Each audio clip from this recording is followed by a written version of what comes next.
మళ్ళీ మనకి రేపు ఏప్రిల్ 27వ తారీఖు నాడు ప్లీనరీ ఉంటుంది. సో ఆ ప్లీనరీకి వెళ్ళే ముందు మన ఖమ్మం నియోజకవర్గంలో పార్టీకి ఉపయోగపడే విధంగా ఒక మినీ ప్లీనరీని నిర్వహించుకుందామని చెప్పే ఒక ఆలోచనతో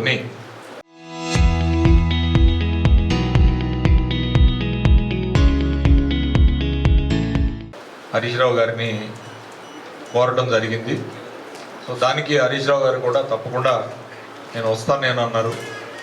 అయితే దాంతోపాటుగా నేను బర్త్డే చేసుకోవాలని నా ఉద్దేశం కాదు, కానీ ఆ రోజున పెద్ద ఎత్తున మనం అందరం కూడా జిల్లా వ్యాప్తంగా ఉన్న ఉమ్మడి ఖమ్మం జిల్లా వ్యాప్తంగా ఉన్న బీఆర్ఎస్ శ్రేణులందరూ కూడా ఇక్కడ ఆ కార్యక్రమానికి ఇచ్చేసి మనం ఆ మినీ బీఆర్ఎస్ ప్లీనరీని మనం విజయవంతం చేసుకుంటానికి మనమే వేదికగా ఎందుకు ఉండకూడదనే ఒక ఆలోచనతో ఖమ్మం నియోజకవర్గం ఎట్లయినా మన హెడ్ క్వార్టరు, మనం ఏదైనా చేయాలి అని అంటే కూడా మనమే చేయాలి.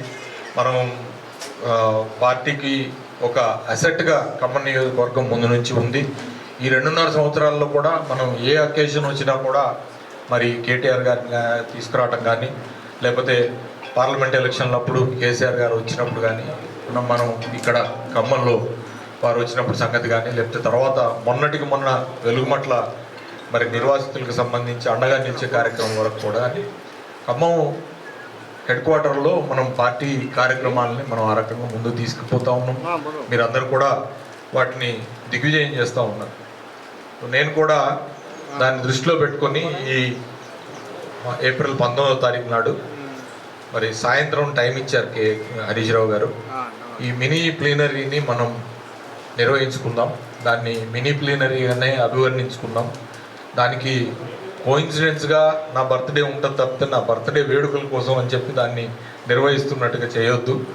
కాబట్టి దానికి వచ్చే మరి మన బీఆర్ఎస్ శ్రేణులందరికీ కూడా వాళ్ళని ఉద్దేశించి మాట్లాడటానికి కూడా మనకు ఒక మంచి నాయకుడు, మన పార్టీకి డిప్యూటీ ఫ్లోర్ లీడర్గా ఉండి ఉద్యమ సమయం నుంచి కూడా పార్టీని ఉర్రూతలూగిస్తూ ఇప్పుడు కూడా ప్రజా సమస్యల మీద రోజుకొక కాంగ్రెస్ పార్టీకి సంబంధించిన స్కాముల్ని రోజుకొకటి బయటపెడుతూ ప్రజల యొక్క సమస్యల్ని పరిష్కరింపజేసే విధంగా అసెంబ్లీలో కూడా గళమెత్తుతున్న శ్రీ తన్నీర్ హరీష్ రావు గారు సోదరులు వారు వస్తానని చెప్పారు ఆ రోజు ఈవినింగ్.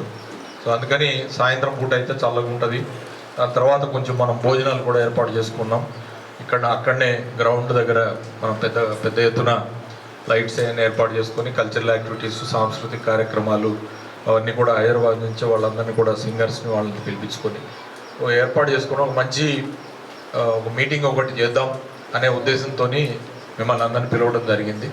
కనీసం 5,000 మందికి తగ్గకుండా మనం ఈ కార్యక్రమాన్ని నిర్వహించుకుందామని చెప్పే ఉద్దేశంతోనే మనం ఇందాక నాగరాజు గారు అన్నా లేకపోతే ఇంకోళ్ళు ఉన్నా కూడా మనం ఖమ్మం టౌన్ కానీ లేకపోతే రఘునాథపురం మండలం నుంచి మేజర్గా మనం మన యొక్క జన సమీకరణని మనం కాన్సన్ట్రేట్ చేసి తెచ్చుకుందాం మేజర్గా. సో సాయంత్రం కాబట్టి చల్లపూట కాబట్టి ఈవినింగ్ 6 గంటలకు మీటింగ్ స్టార్ట్ చేద్దాం, 8 గంటలకు క్లోజ్ చేద్దాం. వాళ్ళందరూ కూడా భోజనం చేస్తారు మన దగ్గరనే, అక్కడే పక్కనే గ్రౌండ్లోనే భోజనం పెట్టుకుందాం, నాన్ వెజ్ భోజనమే ఏర్పాటు చేసుకుందాం. కాబట్టి మీకు కూడా మీ యొక్క డివిజన్లో కానీ లేదా మీ గ్రామాల్లో కానీ మళ్ళొక్కసారి మన క్యాడర్కి లేకపోతే మన యొక్క దగ్గరగా పార్టీకి అనుబంధంగా ఉన్న వాళ్ళందరికీ కూడా మన పార్టీ యాక్టివిటీకి మనకు ఒక మంచి అవకాశం లభిస్తుంది. దాని తర్వాత మళ్ళీ ఇంకొక పార్టీ యాక్టివిటీ చేయాలంటే కూడా మనకు ఒక అకేషన్ మళ్ళీ కార్పొరేషన్ ఎలక్షన్స్ దాకా రాదు. కాబట్టి ఇది మీ అందరికీ ఉపయోగపడే కార్యక్రమంగా ఉంటుందనే ఉద్దేశంతో దీన్ని ప్లాన్ చేసాం మిత్రులారా. మన మమతా గ్రౌండ్లోనే, మన ఎంట్రన్స్లోనే ఫుట్బాల్ గ్రౌండ్లో చాలా పెద్ద ఎత్తున చాలా మీటింగ్లు చేసాం మనం, మీ అందరికీ తెలుసు. దాదాపు 10,000, 15,000 మంది పట్టే విధంగా కూడా గతంలో కేటీఆర్ గారి మనం గవర్నమెంట్లో ఉన్నప్పుడు కార్యక్రమాలు చేసినప్పుడు కూడా ఇక్కడ మీటింగ్లు పెట్టాం. అట్లనే పల్లా రాజేశ్వర రెడ్డి గారి ఎన్నికల ప్రచారానికి కూడా, ఎమ్మెల్సీ దానికి కూడా ఓన్లీ విద్యార్థికుల్ని, తర్వాత గవర్నమెంట్ ఎంప్లాయీస్ని, యూత్ని కలిసి మనం ఆ రోజున ఒక బ్రహ్మాండమైన సభ కూడా అక్కడ పెట్టినాం. మంచి గ్రౌండ్, ఈవినింగ్ పూట చల్లగా ఉంటుంది. ఈ టైంకి మనం మీటింగ్ స్టార్ట్ చేసుకున్నా కూడా బ్రహ్మాండంగా ఉంటుంది అనే ఉద్దేశంతో ఈ ఈ ఆలోచనని మేము మీ అందరి ముందు పెట్టడం జరుగుతూ ఉంది మిత్రులారా. సో అందుకని మనం ఇవాళ నుంచి తీసుకున్నా కూడా కరెక్ట్గా 10 రోజులు ఉంది. కాబట్టి ఈ 10 రోజుల్లో మనం కొంచెం యాక్టివ్గా మనం చేసి ఎట్లా మనం మనం ఆ, దీనికి తీసుకురాగలుగుతాం, కొంచెం ఎక్కువ మందిని వచ్చే దగ్గర నుంచి మనం ఎట్లా తరలించాలి అనేది కూడా కొంచెం ఆలోచన చేయాలా. మండలం నుంచి కూడా కొంచెం గట్టిగా బాగా వచ్చేటట్లు కూడా మండలం నుంచి కూడా ప్లాన్ చేయాలి. కనీసం ఒక 1000 మంది అన్నా సరే మనం మండలం నుంచి తెచ్చుకోవడానికి రవి గారు ప్లాన్ చేద్దాం. ప్రతి విలేజ్ నుంచి కూడా మనం మొబిలైజ్ చేద్దాం. సో మన పార్టీ అనుకున్న వాళ్ళు సాధ్యమైనంత వరకు అది సాయంత్రం పూట కాబట్టి మహిళలకు ఇబ్బంది పెట్టకుండా మరి జెంట్స్ని ఎక్కువ తీసుకొచ్చే విధంగా కూడా చేద్దాం. దానికి ఏదైనా ట్రాన్స్పోర్టేషన్ అది ఒకవేళ కావాలని కూడా ఉంటే కూడా ఒకసారి ఎట్లా అనేది ప్లాన్ చేద్దాం మనం. అట్లనే టౌన్లో కూడా మనం తీసుకురావాల్సిన ప్రాంతాల నుంచి కూడా మరి ఆటోస్లో అయితే బాగుంటుందా, లేకపోతే స్కూల్ బస్సులు పెట్టుకుందామా, లేకపోతే ఎట్లా చేద్దాం అనేది కూడా మీరందరూ ఒకసారి ఆలోచన చేసి ఈ కార్యక్రమాన్ని నిర్వహించుకుంటే మనము 5ంటికే సభ అని చెప్పుకున్నాము. 5ంటికంటే కనీసం 6ంటికి గ్రౌండ్ నిండిపోతే మనం స్టార్ట్ చేయొచ్చు. 5ంటి నుంచి కల్చరల్ యాక్టివిటీస్ అవి నడుస్తూ ఉంటాయి. ఒక గంటన్నర కల్చరల్ యాక్టివిటీస్ నడిచినా ఇంకోటి చేసినా సరే ఇది ఏ ఒక్కళ్ళకి కూడా మీరు ఇంతమందినే తీసుకురావాలని మేమేమి ఇది పెట్టట్లేదు. సాధ్యమైనంత వరకు ఎక్కువ మంది వచ్చే దగ్గర ఎక్కువ మందిని తీసుకొచ్చినా పర్లేదు. ఖమ్మం టౌన్ నుంచి అయితే మహిళలను తీసుకొచ్చినా కూడా పర్లేదు, కానీ మన పార్టీ వాళ్ళు అయి ఉండాలి, మన పార్టీకి సంబంధించిన అనుబంధం అయి ఉండాలి. అది నేను చెప్పేది. నేను వేరే ఏం లేదు, కానీ మన పార్టీతో సంబంధించి మన పార్టీ సింపథైజర్స్ మన పార్టీ అనుబంధంగా ఉండేవాళ్ళు అయితే బాగుంటుంది అనేది నా ఉద్దేశం. కాబట్టి ఇది ఓన్లీ జస్ట్ ఏదో కంటి తుడుపు చర్యలుగా నేను 10 మందితో వచ్చినా 5 మందితో వచ్చినా అని అన్నట్లు కాకుండా ఒక మంచి మెమరబుల్ ఈవెంట్గా మనం చేసుకుందాం. అందరికీ అట్లా అవకాశం రాదు, మీ అందరికి కూడా తెలుసు. అన్ని నియోజకవర్గాల్లో కూడా ఇప్పుడు కొంచెం ఎలక్షన్స్ అయ్యి లేవు కాబట్టి పార్టీ యాక్టివిటీ కూడా లేదు కాబట్టి స్తబ్దుగా ఉంటుంది. అందుకని చెప్పి ఉమ్మడి ఖమ్మం జిల్లాకు సంబంధించిన మిగతా నియోజకవర్గాల నుంచి కూడా నాయకులు వస్తారు. వాళ్ళకి చెప్తాం, కానీ వాళ్ళు దూరాల నుంచి రావాల్సింది కాబట్టి వాళ్ళు ఓన్లీ నాయకులే వస్తారు. మనం ఎక్స్పెక్ట్ చేయగలిగితే కొంత వైరా నియోజకవర్గం నుంచి, కొంత మదిరి నియోజకవర్గం నుంచి వాళ్ళకి ఏమన్నా దగ్గరగా ఉన్న కార్యకర్తలు రావడానికి ఒక అవకాశం ఉంటుంది. హరీష్ రావు గారు వస్తున్నారు కాబట్టి. కానీ ఎక్కువ రెస్పాన్సిబిలిటీ మన ఖమ్మం నియోజకవర్గం మీదే ఉంటుంది.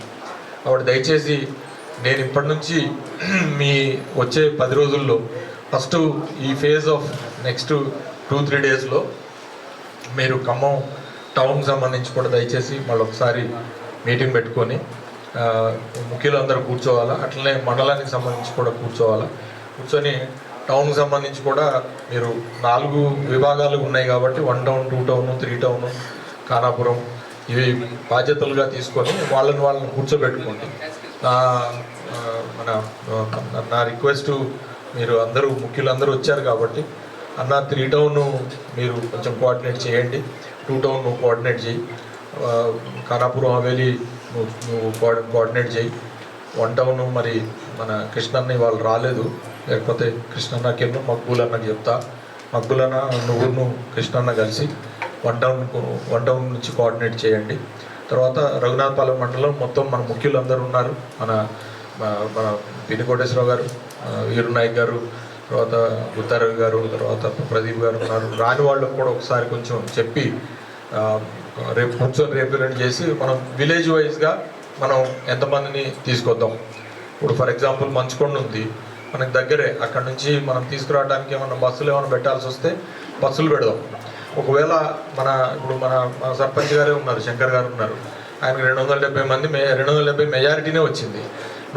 నీ మెజారిటీ ఎంత వచ్చిందో మెజారిటీ వరకు తీసుకొచ్చినా చాలు, అంతే. అట్లా నీకు ఒకవేళ 4-5 బస్సులు కావాలి అని అంటే 4-5 బస్సులు. మా మిత్రుడు మంచుకొండ మంచి సెంటర్ ఆఫ్ మండలం, ఆయన 270 మెజారిటీతో గెలిచిండు. మామూలు గ్రామం కాదు, మీ అందరికీ తెలిసింది.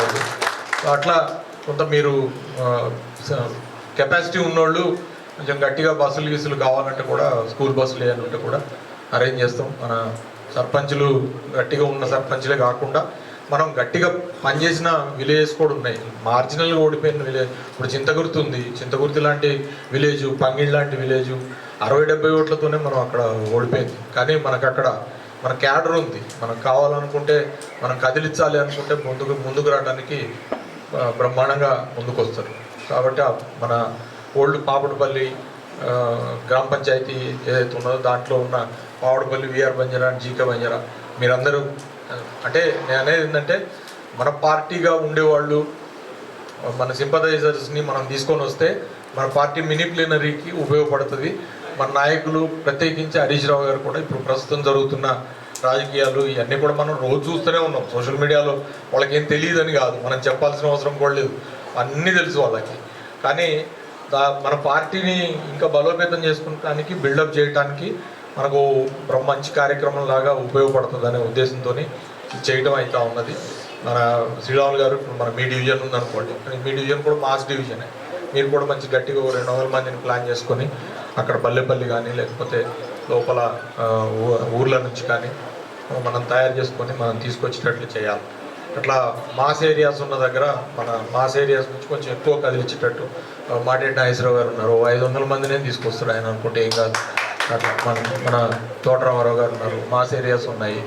అక్కడ మన వలరాజు గారు ఉన్నారు, మన కార్పొరేటర్లు ఉన్నారు. కార్పొరేటర్లు ఉన్న దగ్గర, కార్పొరేటర్లు లేని దగ్గర కూడా మీరు దయచేసి కార్పొరేటర్లు ఉన్నారు కాబట్టి వాళ్ళకే ఉందని కాదు, కార్పొరేటర్లు మన దగ్గర 15 మంది ఉన్నారు, వాళ్ళకు కూడా మరి మర్చిపోయినా వాళ్ళది కూడా సన్మానం చేయాలి. ఎందుకంటే వాళ్ళది రేపు మే 7వ తారీఖు నాటికి అయిపోతూ ఉంది, ఇక చివరి నెల కాబట్టి వాళ్ళు ఉన్నారు. మళ్ళీ వాళ్ళు గెలవాలి. మళ్ళీ బీఆర్ఎస్ పార్టీ నుంచి మనకి చాకుల్లాగా అంటే పార్టీకి నిబద్ధతతో మిగిలి ఉన్నవాళ్ళు ఇప్పుడు మా చెల్లె ముందు పల్లా రోజులీనా ఉంది, మా జ్యోతిరెడ్డి గారు ఉన్నారు. సో పార్టీ నుంచి అన్ని రకాలుగా లబ్ధి పొందిన వాళ్ళు వెళ్ళిపోయినా కూడా పార్టీని నమ్ముకొని పార్టీని వదలకుండా అట్లనే అంటిపెట్టుకొని ఉన్న కార్పొరేటర్స్ ఉన్నారు. వాళ్ళ ఒక 15 మంది అట్లా యాక్టివ్గా ఉండి ఉన్నవాళ్ళు ఉన్నారు.